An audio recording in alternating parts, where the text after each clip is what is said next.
3:30 sa kadlawon. Sayo nakamata kay sayo man nakatulog bawi no. Naglungag nako no. Lungag nako sa akong cute nga lungaganan. Wa ko lain ni kaalok sa inyo kundi tubig ra gyud. Water therapy. May ning tubig sa umaga isa kay ngunani say sobra sa ngunani.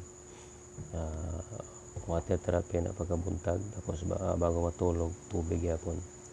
Kay nagtulos ko sa una akong angkol pod ingon sa gwapo ni dong nga water therapy kay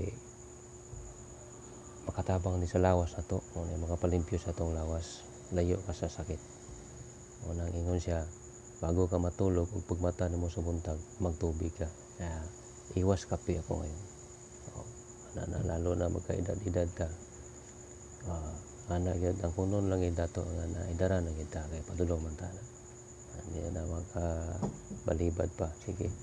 Tubig na lang yun akong dalit ninyo.